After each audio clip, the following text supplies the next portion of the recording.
We used to go along from day to day, living our lives in whatever which way it came, and it seemed to us that everything was just fine, and that we were living quite well. And then one day, we all woke up with a strange sensation that somehow something was not right. We didn't know exactly what it was. Everything felt wrong, and that's all there was to it. Suddenly from somewhere, questions appeared in us. Why am I living? What am I living for? Where is all this going? You see, what happened is that somehow a tiny ray of light penetrated right into our world. Just a single tiny beam, and it began to reveal wonderful things within us. That it came from a world made of light, where there's only good, a place that's kind and secure, because everyone there is happy to live only according to one rule. The rule of mutual love.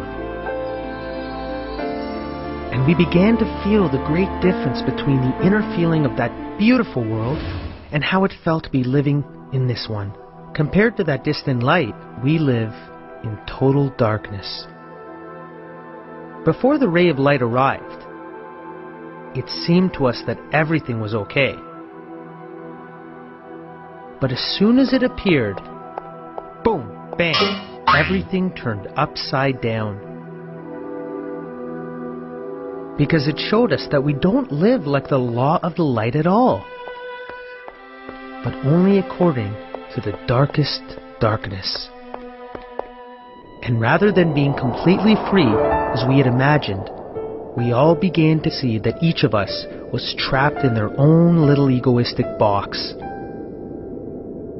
Not seeing anyone, not hearing anyone, not understanding or loving anyone. All of this was done by just one tiny ray of light. How could we continue to live another moment like this once we knew that we didn't have to feel this lonely sadness anymore?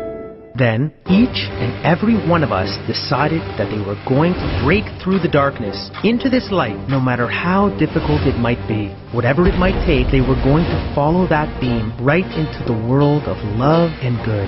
And just as we always did, everyone began working on their own. But nobody could get anywhere.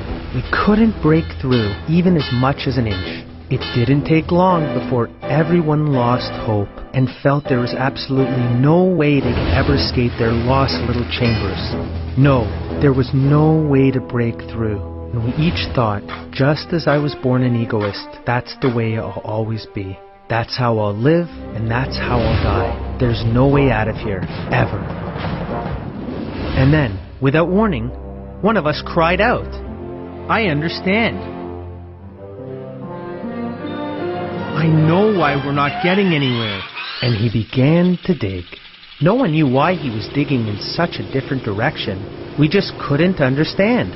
What is this stupid digging towards us? And why is he shouting? What is he shouting about? There must be something wrong with him. He dug and he dug. He yelled and he shouted something none could hear or understand. Until he got close enough that one of us realized he was calling out, "Brothers, brothers, you are with me, and I am with you, and only together can we all break through." Then he also understood the whole thing, and began digging towards his friend until at last they met, unified and shone in mutual love, just like the light. Then another heard them, and another, and another. And as we all began to connect, we understood that only united can we break through into the light. Only together, but never alone. And we broke through this darkest darkness, and that's how we started living in a bright new world of freedom and joy.